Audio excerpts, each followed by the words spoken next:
ನಮಸ್ಕಾರ ರೀ ಎಲ್ಲರಿಗೂ. ಈ ವಿಡಿಯೋ ಒಳಗೆ ಕರ್ನಾಟಕ ಪರೀಕ್ಷಾ ಪ್ರಾಧಿಕಾರದಿಂದ ನಡೆಸುವ DCET ಅಪ್ಲಿಕೇಶನ್ ಹೆಂಗೆ ಅಪ್ಲೈ ಮಾಡೋದು ಅಂತೇಳಿ ನೋಡೋಣ್ರಿ. DCET ಅಪ್ಲಿಕೇಶನ್ ಆನ್ಲೈನ್ ಒಳಗೆ ಆಲ್ರೆಡಿ ಮೊದಲ ಸ್ಟಾರ್ಟ್ ಆಗಿತ್ತು ರೀ. ಅಪ್ಲಿಕೇಶನ್ ಡೇಟ್ ಆಲ್ರೆಡಿ ಸ್ಟಾರ್ಟ್ ಆಗಿದ್ದು, ಅಪ್ಲಿಕೇಶನ್ ಲಿಂಕ್ ಇನ್ನೂ ಓಪನ್ ಆಗಿದ್ದಿಲ್ಲ ರೀ. ಸೊ ಅದೈತಲ್ಲ ನಿನ್ನೆ ಸ್ಟಾರ್ಟ್ ಆಗೈತೆ ರೀ. ಅಪ್ಲಿಕೇಶನ್ ಹಾಕೋದು ನಿನ್ನೆಯಿಂದ ಸ್ಟಾರ್ಟ್ ಆಗೈತಿ. ಅದು ಅಪ್ಲೈ ಮಾಡ್ಬೇಕಂದ್ರೆ ಫಸ್ಟಿಗೆ ಗೂಗಲ್ ಒಳಗೆ KEA ಅಂತೇಳಿ ಟೈಪ್ ಮಾಡಿ ಸರ್ಚ್ ಕೊಡ್ರಿ. ಅದಾದಮೇಲೆ ಇಲ್ಲಿ ಫಸ್ಟ್ ಆಪ್ಷನ್ ಬರುತ್ತೆ ನೋಡಿರಿ, KEA ಹೋಮ್ ಅಂತೇಳಿ. ಈ ಆಪ್ಷನ್ನ ಸೆಲೆಕ್ಟ್ ಮಾಡ್ಕೊಡ್ರಿ. ಈ ಆಪ್ಷನ್ನ ಸೆಲೆಕ್ಟ್ ಮಾಡಿದ್ಮೇಲೆ KEA ಅವ್ರದ್ದು ಕರ್ನಾಟಕ ಪರೀಕ್ಷಾ ಪ್ರಾಧಿಕಾರದ ಆಫಿಷಿಯಲ್ ವೆಬ್ಸೈಟ್ ಐತಲ್ಲ, ಆ ಆಫಿಷಿಯಲ್ ವೆಬ್ಸೈಟಿಗೆ ಓಪನ್ ಆಗತ್ತೆ ರೀ. ಇಲ್ಲಿ ಐತಲ್ಲ ನೇಮ್ ಪ್ರವೇಶ ಅಂತಿದ್ದಲ್ಲಿ ಇಲ್ಲಿ ಪ್ರವೇಶ ಕ್ಲಿಕ್ ಮಾಡಿದರೆ ಇಲ್ಲಿ ಡಿಪ್ಲೊಮಾ CET 2024 ಅಂತ ಐತೆ ನೋಡ್ರಿ. ಇಲ್ಲಿ ನೋಡ್ರಿ ಓಪನ್ ಮಾಡಿದರೆ ಇಲ್ಲಿ diploma CET online application link ಅಂತ ಐತೆ ನೋಡ್ರಿ. ಇದು ಓಪನ್ ಆಗೈತೆ ರೀ, ನಿನ್ನೆಯಿಂದ ಓಪನ್ ಆಗೈತಿ. ಇದನ್ನು ಅಪ್ಲೈ ಮಾಡೋದು ನೋಡೋಣ್ರಿ. ಹಿಂಗೆ ಅದ್ರ ಮೇಲೆ ಕ್ಲಿಕ್ ಮಾಡಿಂದ ಈ ಪೇಜ್ ಓಪನ್ ಆಗುತ್ತೆ ರೀ. ಇಲ್ಲಿ ಅಪ್ಲೈ ಮಾಡುವಂಥ ಪೇಜ್ ಓಪನ್ ಆಗುತ್ತೆ ರೀ. ಇಲ್ಲಿ ಆಲ್ರೆಡಿ ರಿಜಿಸ್ಟರ್ಡ್ ಇದ್ದರೆ ರಿಜಿಸ್ಟರ್ ಯೂಸರ್ ಅಂತ ಸೆಲೆಕ್ಟ್ ಮಾಡಿರಿ. ಇಲ್ಲಪ್ಪ ಅಂದರೆ ಪ್ರೊಸೀಡ್ ಟು ರಿಜಿಸ್ಟರ್ ಅಂತೇಳಿ ಕ್ಲಿಕ್ ಮಾಡಿರಿ. ಎಲ್ಲರೂ ಪ್ರೊಸೀಡ್ ಟು ರಿಜಿಸ್ಟರ್ ಅಂತೇಳಿ ಕ್ಲಿಕ್ ಮಾಡ್ಬೇಕಾಗತ್ತೆ ರೀ.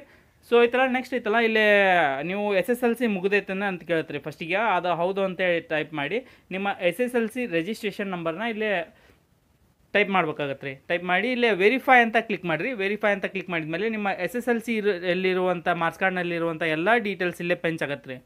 ಅದಾದಮೇಲೆ ಐತಲ್ಲ ನಿಮ್ಮ ವಿದ್ಯಾರ್ಹತೆ ಅಂತಿದ್ದಲ್ಲಿ ಇಲ್ಲಿ ಡಿಪ್ಲೊಮೊ ಮಾಡಿದಾರೋ ಇಲ್ಲ GTTC ಮಾಡಿದಾರೋ ಅದನ್ನು ಸೆಲೆಕ್ಟ್ ಮಾಡಿರಿ. ಅದಾದಮೇಲೆ ರಾಷ್ಟ್ರೀಯತೆ ಅಂತೈತಿ, ಇಂಡಿಯನ್ ಅಂತ ಸೆಲೆಕ್ಟ್ ಮಾಡಿರಿ. ಅದಾದಮೇಲೆ ಇಮೇಲ್ ಅಡ್ರೆಸ್, ನಿಮ್ಮ ಇಮೇಲ್ ಅಡ್ರೆಸ್ನ ಟೈಪ್ ಮಾಡಿ. ಅದಾದಮೇಲೆ ಇಲ್ಲಿ ಕ್ಯಾಪ್ಚಾ ಐತೆ ನೋಡ್ರಿ. ಈ ಕ್ಯಾಪ್ಚಾ ಕಾಣ್ತಾ ಇರುತ್ತಲ್ಲ, ಕ್ಯಾಪ್ಚಾನ ಎಂಟ್ರಿ ಮಾಡಿರಿ. ಅದಾದಮೇಲೆ ನಿಮ್ದು ಒಂದು ಮೊಬೈಲ್ ನಂಬರ್ನ ಹಾಕಿ ನಿಮ್ಮ ಪಾಸ್ವರ್ಡ್ನ ಒಂದು ಸೆಟ್ ಮಾಡ್ಕೊರಿ. ಸೆಟ್ ಮಾಡ್ಕೊರಿ. ಅದಾದಮೇಲೆ ರಿಜಿಸ್ಟರ್ ಅಂತ ಕ್ಲಿಕ್ ಮಾಡಿರಿ. ರಿಜಿಸ್ಟರ್ ಅಂತ ಕ್ಲಿಕ್ ಮಾಡಿದ್ಮೇಲೆ ಇಲ್ಲೊಂದು ರಿಜಿಸ್ಟ್ರೇಷನ್ ನಂಬರ್ ಬರುತ್ತೆ ನೋಡಿರಿ. ಇದನ್ನೊಂದು ರಿಜಿಸ್ಟ್ರೇಷನ್ ನಂಬರ್ನ ಸ್ಕ್ರೀನ್ಶಾಟ್ ತೊಗೊಳ್ರಿ, ಇಲ್ಲ ನೀವು ಎಲ್ಲಾದರೂ ಬುಕ್ನಲ್ಲಿ ಬರೆದಿಡ್ರಿ ಇದನ್ನು. ನೆಕ್ಸ್ಟ್ ಐತಲ್ಲ ಸೇಮ್ ಮತ್ತು ಇದ್ರ ಮೇಲೆ ಓಕೆ ಅಂತ ಕೊಟ್ಮೇಲೆ ನಿಮ್ಮ ಹೋಮ್ ಪೇಜ್ ಫಸ್ಟಿಗೆ ಬಂದಿತ್ತಲ್ಲ ಹೋಮ್ ಪೇಜ್, ಆ ಹೋಮ್ ಪೇಜಿಗೆ ಬರ್ತೀರಿ. ಅಲ್ಲೈತಲ್ಲ ನಿಮ್ದು ಲಾಗಿನ್ ಮಾಡ್ಕೋಬೇಕಾಗತ್ತೆ ರೀ. ಈ ರಿಜಿಸ್ಟ್ರೇಷನ್ ನಂಬರ್ನ ಸೇವ್ ಮಾಡ್ಕೊಂಡಿರ್ಬೇಕು ರೀ. ಫಸ್ಟಿಗೆ ನೋಟ್ ಮಾಡ್ಕೊರಿ ಇದನ್ನು. ಈ ನಂಬರ್ನ ನೋಟ್ ಮಾಡಿಕೊಂಡು ಇಲ್ಲಿ ಓಕೆ ಅಂತ ಕ್ಲಿಕ್ ಮಾಡಿರಿ. ಓಕೆ ಅಂತ ಕ್ಲಿಕ್ ಮಾಡಿದ್ಮೇಲೆ ಇಲ್ಲಿ ಬಂತು ನೋಡ್ರಿ. ಈಗ ಈ ರೀತಿ ಬರ್ತು ರೀ, ಲಾಗಿನ್ ಪೇಜ್ ಬರುತ್ತೆ. ಇಲ್ಲೇ ಲಾಗಿನ್ ರಿಜಿಸ್ಟ್ರೇಷನ್ ID ಅಂತಿದ್ದು ನೋಡಿರಿ. ರಿಜಿಸ್ಟ್ರೇಷನ್ ID ಅಲ್ಲಿ ಆಲ್ರೆಡಿ ಬಂದಿತ್ತಲ್ಲ ರೀ, ಅದನ್ನು ನೋಟ್ ಮಾಡ್ಕೊಂಡಿದ್ರಲ್ಲ, ಆ ರಿಜಿಸ್ಟ್ರೇಷನ್ IDನ ಇಲ್ಲಿ ಟೈಪ್ ಮಾಡಿರಿ. ಅದಾದಮೇಲೆ ಇಲ್ಲಿ ನೀವು ಪಾಸ್ವರ್ಡ್ ಒಂದು ಕ್ರಿಯೇಟ್ ಮಾಡಿದ್ರಲ್ಲ, ಆ ಪಾಸ್ವರ್ಡ್ನ ಇಲ್ಲಿ ಟೈಪ್ ಮಾಡಿ ನಿಮ್ಮ ಕ್ಯಾಪ್ಚಾ ಕೆಳಗೆ ಕಾಣ್ತಾ ಇರುತ್ತಲ್ಲ, ಈ ಕ್ಯಾಪ್ಚಾನ ಇಲ್ಲಿ ಎಂಟ್ರಿ ಮಾಡಿ ನೆಕ್ಸ್ಟ್ ಐತಲ್ಲ ಲಾಗಿನ್ ಅಂತ ಕ್ಲಿಕ್ ಮಾಡಿರಿ. ಲಾಗಿನ್ ಅಂತ ಕ್ಲಿಕ್ ಮಾಡಿದ್ಮೇಲೆ ಇಲ್ಲೇ ಬರುತ್ತೆ ನೋಡಿರಿ, ಅಪ್ಲಿಕೇಶನ್ ಹಾಕುವಂಥ ಹೋಮ್ ಪೇಜ್ ರೀ. ಇದು ಒಂದು 6-7 ಸ್ಟೆಪ್ ಅದಾವೆ ರೀ. ಮೇನ್ ಸ್ಟೆಪ್ ಇಲ್ಲೈತಲ್ಲ ಆಟೋಮೆಟಿಕ್ಲಿ ಬೇಸಿಕ್ ಪರ್ಸನಲ್ ಡೀಟೇಲ್ಸ್ ಎಲ್ಲ ಆಟೋಮೆಟಿಕ್ಲಿ ಪೆಂಚಾಗಿರುತ್ತೆ ರೀ. ಇದಾದಮೇಲೆ ನಿಮ್ದು ಸ್ಟೇಟ್, ಕರ್ನಾಟಕ ರಾಜ್ಯ, ಜಿಲ್ಲೆ ಯಾವ್ದು ಬರುತ್ತೆ ನೋಡಿರಿ, ನಿಮ್ದು ತಾಲೂಕನ್ನ ಎಂಟ್ರಿ ಮಾಡಿರಿ. ಅದಾದಮೇಲೆ ನಿಮ್ಮ ಮನೆ ವಿಳಾಸ ಅಡ್ರೆಸ್ನ ಆ್ಯಸ್ ಪರ್ ನಿಮ್ಮ ಆಧಾರ್ ಕಾರ್ಡ್ನಲ್ಲಿರುವಂತೆ ಎಂಟ್ರಿ ಮಾಡಿರಿ. ಅದಾದಮೇಲೆ ಪಿನ್ ಕೋಡ್ ಇದೆ ನೋಡಿರಿ, ನಿಮ್ಮ ಊರಿನ ಪಿನ್ ಕೋಡ್ನ ಹಾಕಿರಿ. ವಿದ್ಯಾರ್ಹತೆ ಇದ್ದಲ್ಲಿ ಆಟೋಮೆಟಿಕ್ಲಿ ಬಂದೈತೆ ರೀ. ಡಿಪ್ಲೊಮಾ ಅಂತ ರಿಜಿಸ್ಟ್ರೇಷನ್ ಟೈಮ್ನಲ್ಲಿ ನೀವು ಎಂಟ್ರಿ ಮಾಡಿದ್ರಲ್ಲ, ಆ ಡಿಪ್ಲೊಮಾ ಅಂತ ಬಂದೈತೆ ರೀ. ನ್ಯಾಷನಾಲಿಟಿನೂ ಬಂದೈತಿ ಸೇಮ್. ನೆಕ್ಸ್ಟ್ ಐತಲ್ಲ ಧರ್ಮ, ರಿಲಿಜನ್ ಅಂತಿದ್ದಲ್ಲಿ ನಿಮ್ಮ ಹಿಂದೂ, ಮುಸ್ಲಿಂ, ಕ್ರಿಶ್ಚಿಯನ್ ಯಾವುದಿದೆಯಲ್ಲ ಅದನ್ನು ರಿಲಿಜನ್ನ ಸೆಲೆಕ್ಟ್ ಮಾಡಿರಿ. ಅದಾದಮೇಲೆ ಮಾತೃಭಾಷೆ ಅಂತಿದ್ದಲ್ಲಿ ಸೆಲೆಕ್ಟ್ ಮಾಡ್ಕೊರಿ. ಅದಾದಮೇಲೆ ಮ್ಯಾರಿಟಿಕಲ್ ಸ್ಟೇಟಸ್, ಸಿಂಗಲ್ ಇದ್ದರೆ ಸಿಂಗಲ್, ಮ್ಯಾರಿಡ್ ಇದ್ದರೆ ಮ್ಯಾರಿಡ್ ಅಂತ ಹಾಕ್ರಿ. ಅದಾದಮೇಲೆ ಉಳಿಸಿ ಅಂತ ಸೇವ್ ಅಂತ ಕೊಟ್ಟು ನೆಕ್ಸ್ಟ್ ಮುಂದುವರಿಸಿ ನೆಕ್ಸ್ಟ್ ಪೇಜ್ ಅಂತೇಳಿ ಕ್ಲಿಕ್ ಮಾಡಿರಿ.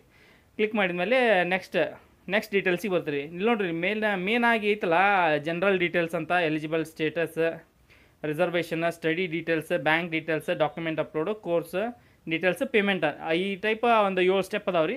ಇದು ಸೆಕೆಂಡ್ ಸ್ಟೆಪ್ ರೀ. ಈಗ ಇಲ್ಲೇನು ಕೇಳಿತಂದರೆ ಫಸ್ಟ್ ಆಪ್ಷನ್ 1ನೇ ತರಗತಿಯಿಂದ ಅಂತಿಮ ವರ್ಷದ ಡಿಪ್ಲೊಮಾವರೆಗೆ ಕರ್ನಾಟಕದಲ್ಲಿ ವ್ಯಾಸಂಗ ಮಾಡಿರೋ ಒಟ್ಟು ವರ್ಷಗಳ ಸಂಖ್ಯೆ.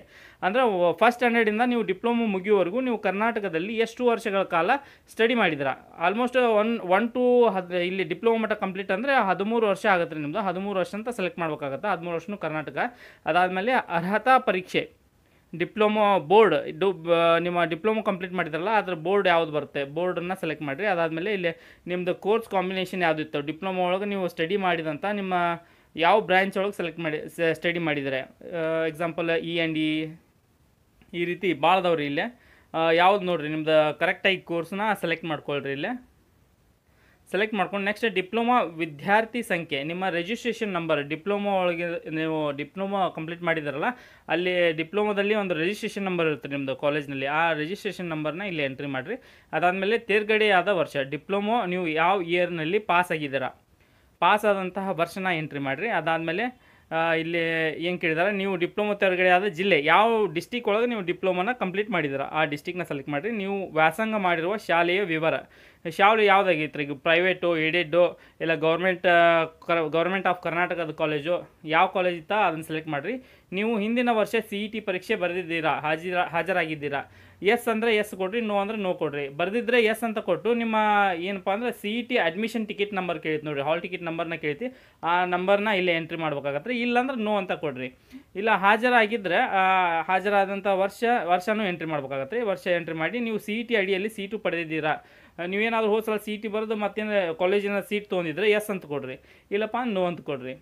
ಅವ್ರು ಬರೆದು ಸೀಟ್ ತೊಗೊಂಡಿರಂಗಿಲ್ಲ, ಅವ್ರು ನೋ ಅಂತ. ಇದು ಕ್ಲೋಸ್ ಐತಲ್ಲ ಆಟೋಮೆಟಿಕ್ಲಿ ಸೆಲೆಕ್ಟ್ ಇರುತ್ತೆ ರೀ. ಸೇವ್ ಅಂತ ಕೊಟ್ಟು ನೆಕ್ಸ್ಟ್ ಅಂತ ಕೊಡ್ರಿ. ನೆಕ್ಸ್ಟ್ ಪೇಜ್ ಅಂತ ಕೊಟ್ಟಮೇಲೆ ಇಲ್ಲ ರಿಸರ್ವೇಷನ್ ಅಂತ ಬರುತ್ತೆ ನೋಡಿರಿ, ರಿಸರ್ವೇಷನ್ ಅಂತ ಬರುತ್ತೆ.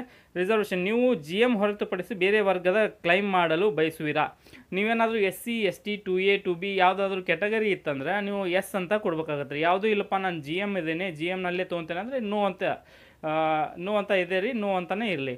ಇಲ್ಲಪ್ಪ ಕ್ಲೈಮ್ ಮಾಡ್ತಾರೆ ಅಂದರೆ ಎಸ್ ಕೊಟ್ಟು ನಿಮ್ದು ಒಂದು RD ನಂಬರ್, ಕಾಸ್ಟ್ ಸರ್ಟಿಫಿಕೇಟ್ನಲ್ಲಿ ಒಂದು RD ನಂಬರ್ ಇರುತ್ತೆ, ಆ ಸರ್ಟಿಫಿಕೇಟ್ ನಂಬರ್ನ ಎಂಟ್ರಿ ಮಾಡಿ ಚೆಕ್ ಅಂತ ಕೊಡ್ಬೇಕು ರೀ. ಇಲ್ಲಿ ಆಟೋಮೆಟಿಕ್ಲಿ ನಿಮ್ಮ ಡೀಟೇಲ್ಸ್ ಎಲ್ಲ ಪೆಂಚ್ ಆಗುತ್ತೆ, ನೀವು ಯಾವ ಕಾಸ್ಟು ಎಷ್ಟು ಇನ್ಕಮ್ ಇದೆ ಎಲ್ಲ ಪೆಂಚ್ ಆಗುತ್ತೆ ರೀ. ಇದಾದಮೇಲೆ ನೀವು ಆದಾಯ ಕ್ಲೈಮ್ ಪಡೆಯಲು ಬಯಸುವಿರಾ ಅಂತೈತಿ, ಇದು ಆಟೋಮೆಟಿಕ್ಲಿ ತೊಗೊಂಡಿರುತ್ತೆ ರೀ.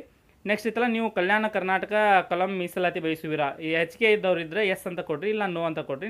ನೆಕ್ಸ್ಟ್ ಇತ್ತಲ್ಲ 1 to 10th ಗ್ರಾಮೀಣ ಪ್ರದೇಶದಲ್ಲಿ ಓದಿದ್ದೀರಾ ಅಂತೈತ್ರಿ, 1 to 10th ಕನ್ನಡ ಮೀಡಿಯಮ್ನಲ್ಲಿ ಓದಿದ್ದೀರಾ ಅಂತೈತ್ರಿ. ನೆಕ್ಸ್ಟ್ NCC ಸ್ಪೋರ್ಟ್ಸ್ ಡಿಫೆನ್ಸ್ ಕೋಟಾದಲ್ಲಿ ರಿಸರ್ವೇಷನ್ ಕೇಳ್ತೀರಾ ಅಂತೈತ್ರಿ. ನಿಮ್ದು ಯಾವುದೆಲ್ಲ ರಿಸರ್ವೇಷನ್ ಬರ್ತಲ್ಲ ಅದನ್ನ ಎಸ್ ಅಂತ ಕೊಡ್ರಿ, ಇಲ್ಲಾಂದ್ರೆ ನೋ ಅಂತ ಕೊಟ್ಟು ನೆಕ್ಸ್ಟ್ ಇತ್ತಲ್ಲ ಸೇವ್ ಅಂತ ಮಾಡಿ ಈ ಪೇಜ್ನ ಸೇವ್ ಮಾಡಿ ನೆಕ್ಸ್ಟ್ ಪೇಜ್ಗೆ ಅಂತ ಕ್ಲಿಕ್ ಮಾಡಿರಿ. ಇದಾದಮೇಲೆ ನೆಕ್ಸ್ಟ್ ಪೇಜ್ ಬರ್ತದೆ ನೋಡಿರಿ, ಸ್ಟಡಿ ಡೀಟೇಲ್ಸ್. ಇದೇನಪ್ಪ ಅಂದರೆ ನೀವು 1 to ಡಿಪ್ಲೊಮಾ ಮಟ್ಟ ಯಾವ್ಯಾವ ಇಯರ್ನಲ್ಲಿ ಪಾಸ್ ಮಾಡಿದ್ದೀರಾ, ಯಾವ ಡಿಸ್ಟಿಕ್ನಲ್ಲಿ ಪಾಸ್ ಮಾಡಿದ್ದೀರಾ, ಮತ್ತು ಯಾವ ಬೋರ್ಡಿಂದ ಪಾಸ್ ಮಾಡಿದ್ದೀರಾ, ನಿಮ್ಮ ಸ್ಕೂಲ್ ಅಥವಾ ಕಾಲೇಜ್ನ ನೇಮನ್ನು ಇಲ್ಲಿ ಎಂಟ್ರಿ ಮಾಡಿ ಸೇವ್ ಮಾಡೋದು ಇರುತ್ತೆ ರೀ. ಇದೈತಲ್ಲ ಆಟೋಮೆಟಿಕ್ಲಿ 1 to 5th ಮಟ್ಟ ಇರುತ್ತೆ ರೀ. ಆಟೋಮೆಟಿಕ್ಲಿ ಎಲ್ಲ ಸ್ವಲ್ಪ ಡೇಟಾ ಪೆಂಚ್ ಹಾಕವ್ರಿ. ಫಸ್ಟಿಗೆ ಯಾವುದಾದ್ರು ಪೆಂಚ್ ಆಗಿರಂಗಿಲ್ಲ, ಡೀಟೇಲ್ಸ್ ಬಂದಿರಂಗಿಲ್ಲ, ಆ ಸ್ಕೂಲಿಂದೆಲ್ಲ ಡೀಟೇಲ್ಸ್ ಎಂಟ್ರಿ ಮಾಡ್ಬೇಕಾಗತ್ತೆ ರೀ. ಇಲ್ಲಿ ಫಸ್ಟ್ ಸ್ಟ್ಯಾಂಡರ್ಡ್ ಸೆಲೆಕ್ಟ್ ಮಾಡಿದ್ದೀನಿ ರೀ ನಾ ಈಗ. ಫಸ್ಟ್ ಸ್ಟ್ಯಾಂಡರ್ಡ್ ತೇರ್ಗಡೆಯಾದ ವರ್ಷ, ಬೋರ್ಡು ಮತ್ತು ಡಿಸ್ಟಿಕ್ ಮತ್ತು ಯಾವ ಸ್ಕೂಲ್ ಅಂತ ಕೇಳಿದ್ರಿ, ಸ್ಕೂಲ್ನ ಎಂಟ್ರಿ ಮಾಡಿ ಇಲ್ಲಿ ಆ್ಯಡ್ ಸ್ಟಡಿ ಡೀಟೇಲ್ಸ್ ಅಂತ ಐತಲ್ಲ ಇದ್ರ ಮೇಲೆ ಕ್ಲಿಕ್ ಮಾಡಿದರೆ ಆಟೋಮೆಟಿಕ್ಲಿ ಅದೈತಲ್ಲ ಫಸ್ಟ್ ಸ್ಟ್ಯಾಂಡರ್ಡ್ ಡೀಟೇಲ್ಸ್ ಇಲ್ಲಿ ಆ್ಯಡ್ ಆಗುತ್ತೆ ರೀ. ಈ ರೀತಿ ಡೀಟೇಲ್ಸ್ನ ಎಂಟ್ರಿ ಮಾಡಿ ಆ್ಯಡ್ ಸ್ಟಡಿ ಡೀಟೇಲ್ಸ್ ಅಂತ ಇದೆಲ್ಲ ಇದ್ರ ಮೇಲೆ ಕ್ಲಿಕ್ ಮಾಡ್ಬೇಕು ರೀ. ಕರೆಕ್ಟಾಗಿ ಎಂಟ್ರಿ ಮಾಡಿರಿ ಇವನ್ನೆಲ್ಲ. ಇಲ್ಲಿ ನೋಡಿರಿ ಈ ರೀತಿ ಕೆಳಗೆ ಬಂದಿರುತ್ತೆ ರೀ. ಫಸ್ಟ್ ಸ್ಟ್ಯಾಂಡರ್ಡ್ ಹಾಕಿನಲ್ಲ ಆಟೋಮೆಟಿಕ್ಲಿ 6th ಸ್ಟ್ಯಾಂಡರ್ಡಿಂದೆಲ್ಲ ಡೀಟೇಲ್ಸ್ ಬಂದೈತೆ ರೀ. ಇಲ್ಲೈತಲ್ಲ ನಾ ಇದೇ ರೀತಿ ಸೇಮ್ ಕಾಮನ್ ರೀ, ಸೇಮ್ ಈಗ ಫಸ್ಟ್ ಸ್ಟ್ಯಾಂಡರ್ಡ್ ಆ್ಯಡ್ ಮಾಡಿದ್ರಲ್ಲ ಅದೇ ರೀತಿ ಸೆಕೆಂಡ್ ಸ್ಟ್ಯಾಂಡರ್ಡು ತೇರ್ಗಡೆದ ವರ್ಷ ಮತ್ತು ಬೋರ್ಡು, ನೀವು ಯಾವ ಶೈಕ್ಷಣಿಕ ಜಿಲ್ಲೆಯಲ್ಲಿ ಪಾಸ್ ಮಾಡಿ ಯಾವ ಡಿಸ್ಟಿಕ್ ಒಳಗೆ ಪಾಸ್ ಮಾಡಿದಾರ ಅದರ ಸ್ಕೂಲ್ ನೇಮ್, ಈ ರೀತಿ ಎಲ್ಲ ಸ್ಕೂಲ್ ಸಿಮಿಲರ್ ಎಲ್ಲ ಸ್ಕೂಲಿಂದು ಯಾವ್ಯಾವ ಡೀಟೇಲ್ಸ್ ಬಂದಿಲ್ಲ ಅವನ್ನೆಲ್ಲ ಆ್ಯಡ್ ಮಾಡಿ ಅದಾದಮೇಲೆ ಎಲ್ಲ ಒಂದು ಸಲ ಆ್ಯಡ್ ಆದಮೇಲೆ ಇದನ್ನು ನೆಕ್ಸ್ಟ್ ಅಂತ ಕೊಡ್ಬೇಕು ರೀ. ನೆಕ್ಸ್ಟ್ ಅಂತ ಕೊಡಬೇಕು. ನೆಕ್ಸ್ಟ್ ಅಂತ ಕೊಟ್ಟಮೇಲೆ ಇಲ್ಲಿ ಐತಲ್ಲ ಬ್ಯಾಂಕ್ ಡೀಟೇಲ್ಸ್ ಕೇಳೈತೆ ನೋಡಿರಿ. ಬ್ಯಾಂಕ್ ಡೀಟೇಲ್ಸ್ ನಿಮ್ಮ ಪಾಸ್ಬುಕ್, ನಿಮ್ದು ಯಾವ ಬ್ಯಾಂಕಿಂದ ಪಾಸ್ಬುಕ್ ಇರುತ್ತಲ್ಲ ಆ ಪಾಸ್ಬುಕ್ನಲ್ಲಿ ಇರುವಂತಹ ನಿಮ್ಮ ಆ್ಯಸ್ ಪರ್ ಪಾಸ್ಬುಕ್ ನಿಮ್ಮ ಯಾವ ರೀತಿ ಹೆಸರಿದೆಯಲ್ಲ ಆ ರೀತಿ ಹೆಸರನ್ನ ಟೈಪ್ ಮಾಡಿರಿ. ಬ್ಯಾಂಕ್ ನೇಮ್, ಯಾವ ಬ್ಯಾಂಕು, ಬ್ರಾಂಚ್ ಯಾವ ಊರಲ್ಲಿದೆ, IFSC ಕೋಡು, ನೆಕ್ಸ್ಟ್ ಅಕೌಂಟ್ ನಂಬರ್ನ ರೀಎಂಟ್ರಿ ಮಾಡೋದೈತೆ ರೀ. ಇಷ್ಟೆಲ್ಲ ಡೀಟೇಲ್ಸ್ ಎಂಟ್ರಿ ಮಾಡಿ ಸೇವ್ ಅಂತ ಕೊಡ್ಬೇಕು ರೀ. ಇಷ್ಟ ರೀ, ಬ್ಯಾಂಕ್ ಡೀಟೇಲ್ಸ್ನೆಲ್ಲ ಕರೆಕ್ಟಾಗಿ ಎಂಟ್ರಿ ಮಾಡಿರಿ. ಬ್ಯಾಂಕ್ ನೇಮು, ಅಕೌಂಟ್ ನೇಮ್, ನಿಮ್ಮ IFSC ಕೋಡು, ಬ್ರಾಂಚ್ ನಿಮ್ಮನ್ನೆಲ್ಲ ಕರೆಕ್ಟಾಗಿ ಎಂಟ್ರಿ ಮಾಡಿ ಸೇವ್ ಅಂತ ಕೊಡ್ರಿ. ಸೇವ್ ಅಂತ ಕೊಟ್ಟಮೇಲೆ ನೆಕ್ಸ್ಟ್ ಪೇಜಿಗೆ ಬರ್ತೀರಿ. ಮತ್ತು ಇದು ಡೀಟೇಲ್ಸ್ ಎಲ್ಲ ಸೇವ್ ಆದಮೇಲೆ ನೆಕ್ಸ್ಟ್ ಅಂತ ಕ್ಲಿಕ್ ಮಾಡಿರಿ. ನೆಕ್ಸ್ಟ್ ಅಂತ ಕ್ಲಿಕ್ ಮಾಡಿದ್ಮೇಲೆ ಇಲ್ಲೇನಪ್ಪ ಅಂದರೆ ಡಾಕ್ಯುಮೆಂಟ್ ಅಪ್ಲೋಡ್. ನೀವು ಯಾವ್ಯಾವುದೆಲ್ಲ ಡಾಕ್ಯುಮೆಂಟ್, ಈಗ ನೀವು ರಿಸರ್ವೇಷನ್ ಏನಾದ್ರು ಕೇಳಿದ್ರೆ ರಿಸರ್ವೇಷನ್ದೆಲ್ಲ ಡಾಕ್ಯುಮೆಂಟ್ಸ್ನ ಅಪ್ಲೋಡ್ ಮಾಡ್ಬೇಕಾಗತ್ತೆ. ಇಲ್ಲಪ್ಪ ಅಂದರೆ ನಿಮ್ದು SSLC marks card, passport size photo, thumb, signature ಇವು ಅಷ್ಟು ಕಾಮನ್ ಆಗಿ ಅಪ್ಲೋಡ್ ಮಾಡೋದಿರುತ್ತೆ ರೀ. ಅದನ್ನು ಬಿಟ್ಟು ನೀವೇನಾದರೂ ರಿಸರ್ವೇಷನ್ ಕೇಳಿದ್ರೆ ಕೆಟಗರಿ ರಿಸರ್ವೇಷನ್, ಕನ್ನಡ ಮಾಧ್ಯಮ, ಗ್ರಾಮೀಣ ಮಾಧ್ಯಮ ಅವನ್ನೆಲ್ಲ ಕೇಳಿದರೆ ಇವನ್ನೆಲ್ಲ ಆ್ಯಡ್ ಮಾಡ್ಬೇಕಾಗತ್ತೆ. ನೀವು ಇಲ್ಲೇ ಡಾಕ್ಯುಮೆಂಟ್ನ ಫಸ್ಟಿಗೆ ಇದನ್ನ ಸ್ಕ್ಯಾನ್ ಮಾಡ್ಕೊಂಡು ಇಟ್ಕೋರಿ. ಇದನ್ನು passport size photo, thumb, signature JPG format ರೀ. ಉಳ್ಕಿದ್ದೆಲ್ಲ PDF ಫಾರ್ಮೇಟ್ ಒಳಗೆ ಸ್ಕ್ಯಾನ್ ಮಾಡ್ಕೊಂಡು ಇಟ್ಕೊಂಡಿರ್ಬೇಕಾಗತ್ತೆ ರೀ. ಇದಾದಮೇಲೆ ಇಲ್ಲಿ ಏನೇನು ಡೀಟೇಲ್ಸನ್ನ ನೀವು ರಿಸರ್ವೇಷನ್ ಕೇಳಿರ್ತಾರಲ್ಲ ಅವನ್ನೆಲ್ಲ ಇಲ್ಲೇ ಡಾಕ್ಯುಮೆಂಟ್ ಫೈಲ್ಸ್ನೆಲ್ಲ ಅಪ್ಲೋಡ್ ಮಾಡ್ಬೇಕು ರೀ. ಒಂದು ಸಲ ಎಲ್ಲ ಅಪ್ಲೋಡ್ ಮಾಡಿಂದ ಈ ರೀತಿ ಅಪ್ಲೋಡ್ ಮಾಡಿಂದ ನೆಕ್ಸ್ಟ್ ಐತಲ್ಲ ನೆಕ್ಸ್ಟ್ ಅಂತ ಕೊಡ್ಬೇಕು ರೀ.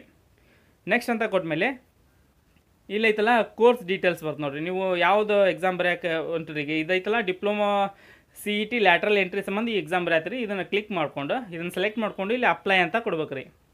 ಅಪ್ಲೈ ಅಂತ ಕೊಟ್ಮೇಲೆ ಇಲ್ಲೈತಲ್ಲ ನಿಮ್ಮ ಫೀಸ್ ತೋರಿಸುತ್ತೆ ನೋಡಿರಿ. ಎಷ್ಟು ಅಮೌಂಟ್ 700 ರೂಪಾಯಿ ತೋರಿಸಾತೈತೆ ರೀ. ಇದು 700 ರೂಪಾಯಿ ಫೀಸ್ ಐತ್ರಿ. ಇದಾದಮೇಲೆ ಆರ್ ಯು ವರ್ಕಿಂಗ್ ಪ್ರೊಫೆಷ್ನಲ್, ನೀವೇನಾದರೂ ವರ್ಕ್ ಮಾಡ್ತಾಯಿದ್ದೀರಾ ಅಂತ ಕೇಳತ್ತೈತ್ರಿ. ಇದು ಮಾಡ್ತಿದ್ರೆ ಎಸ್ ಅಂತ ಕೊಡ್ರಿ, ಇಲ್ಲಪ್ಪ ಅಂದ್ರೆ ನೋ ಅಂತ ಕೊಡ್ರಿ. ಇಲ್ಲಿ ನಾನು ನೋ ಅಂತ ಕೊಡ್ತಾ ಇದ್ದೇನೆ ರೀ. ಇದಾದಮೇಲೆ ಇಲ್ಲಿ ಎಕ್ಸಾಮ್ ಸೆಂಟರ್ ನೋಡಿರಿ. ನೀವು 2 ಎಕ್ಸಾಮ್ ಸೆಂಟರ್ನ ಸೆಲೆಕ್ಟ್ ಮಾಡ್ಕೋಬೋದು. ಯಾವ ಡಿಸ್ಟಿಕ್ ಒಳಗೆ ನೀವು ಎಕ್ಸಾಮ್ ಬರೀಬೇಕಂತ ಮಾಡಿದಾರಲ್ಲ ಆ ಎಕ್ಸಾಮ್ ಸೆಂಟರ್ನ ಸೆಲೆಕ್ಟ್ ಮಾಡ್ಕೊಳ್ಳೋಂಥ ಆಪ್ಷನ್ ಐತ್ರಿ. 2 ಸೆಂಟರ್ನ ಸೆಲೆಕ್ಟ್ ಮಾಡ್ಕೋಬೋದು ನೀವು.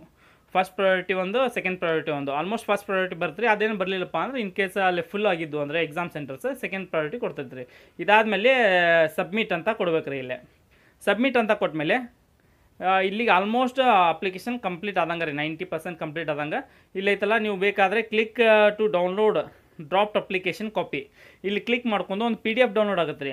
PDF ನೀವು ಇಷ್ಟೊತ್ತನ ಏನೇನೆಲ್ಲ ಡೀಟೇಲ್ಸ್ ಫಿಲ್ ಮಾಡಿದ್ರಲ್ಲ ಇಲ್ಲೆಲ್ಲ PDF ಡೌನ್ಲೋಡ್ ಆಗುತ್ತೆ ರೀ. ಇದ್ರಾಗ ಡೀಟೇಲ್ಸ್ನ ಕರೆಕ್ಟಾಗಿ ನೋಡ್ಕೊರಿ. ಒಂದ್ಸಲ ನೋಡಿಕೊಂಡು ಎಲ್ಲ ಡೀಟೇಲ್ಸು ಒಂದ್ಸಲ ಕರೆಕ್ಟ್ ಐತೆ ಅನಿಸಿದ್ರೆ ನೆಕ್ಸ್ಟ್ ಅಂತ ಸಬ್ಮಿಟ್ ಕೊಡ್ರಿ. ಇಲ್ಲಪ್ಪ ಅಂದ್ರೆ ಏನಾದರೂ ಮಿಸ್ಟೇಕ್ ಇದ್ದರೆ ಇನ್ನೂ ಎಡಿಟ್ ಮಾಡೋ ಆಪ್ಷನ್ಸ್ ಇರುತ್ತೆ ರೀ. ನಿಮ್ಗೆ ಎಡಿಟ್ ಮಾಡ್ಕೊಳ್ರಿ. ಅದನ್ನು ಕರೆಕ್ಟಾಗಿ ನೋಡಿಕೊಂಡು ಎಡಿಟ್ ಮಾಡ್ಕೊರಿ. ಇಲ್ಲಪ್ಪ ಅಂದ್ರೆ ಕರೆಕ್ಟ್ ಆಯ್ತಂದ್ರೆ ಒಂದ್ಸಲ ಕರೆಕ್ಟ್ ಆಯ್ತು ಅಂದಮೇಲೆ ಸಬ್ಮಿಟ್ ಅಂತ ಕೊಡ್ರಿ. ಸಬ್ಮಿಟ್ ಕೊಟ್ಮೇಲೆ ಇಲ್ಲಿ ಪೇಮೆಂಟ್ ಆಪ್ಷನಿಗೆ ಬರ್ತೀರಿ. ಇದು ಪೇಮೆಂಟ್ ಆಪ್ಷನಿಗೆ ಬರ್ತೀರಿ. ಇಲ್ಲೇ ಪೇಮೆಂಟ್ ತೋರಿಸುತ್ತೆ ನೋಡಿರಿ ನಿಮ್ದು. ಇಲ್ಲೈತಲ್ಲ ಪೇ ನೌ ಅಂತ ಕೊಡಬೇಕು. ಎಲ್ಲ ಕರೆಕ್ಟ್ ಆಗಿದ್ದರೆ ನೆಕ್ಸ್ಟ್ ಅಂತ ಕೊಟ್ಟು ಪೇ ನೌ ಅಂತ ಕೊಡ್ರಿ. ಪೇ ನೌ ಅಂತ ಕೊಟ್ಮೇಲೆ ಇಲ್ಲಿ ಪೇಮೆಂಟ್ ಗೇಟ್ವೇ ಓಪನ್ ಆಗುತ್ತೆ. ಇಲ್ಲಿ ಪೇಮೆಂಟ್ ಮಾಡುವಂಥ ಆಪ್ಷನ್ ಬರ್ತೀರಿ. ಇಲ್ಲೈತಲ್ಲ ಪೇಮೆಂಟ್ ಮಾಡೋಕೆ ನಿಮ್ಗೆ credit card, debit card, internet banking, QR ಕೋಡು, UPI ಅಂತ ಒಂದು 5 ಸ್ಟೆಪ್ಸ್ ಕೊಟ್ಟಿದ್ದಾರೆ. ಯಾವ್ದು ನಿಮ್ಗೆ ಯಾವ ಈಸಿ ಆಗುತ್ತಲ್ಲ ಅದನ್ನು ಇಲ್ಲೇ ಚೂಸ್ ಮಾಡ್ಕೊರಿ. ನಾನು ಇಲ್ಲಿ QR ಕೋಡ್ ಚೂಸ್ ಮಾಡಿದ್ದೀನಿ. ಈ ರೀತಿ ಚೂಸ್ ಮಾಡಿ ಇಲ್ಲೇ ಪ್ರೊಸೀಡ್ ಟು ಪೇಮೆಂಟ್ ಅಂತ ಕೊಟ್ಮೇಲೆ ಇಲ್ಲಿ QR ಕೋಡ್ ಸೆಲೆಕ್ಟ್ ಮಾಡಿದರೆ ಇಲ್ಲಿ ಸ್ವಲ್ಪ ಸ್ಕ್ರೋಲ್ ಮಾಡಿದರೆ ಕೆಳಗೆ ಇಲ್ಲಿ QR ಕೋಡ್ ಕಾಣುತ್ತೆ ರೀ.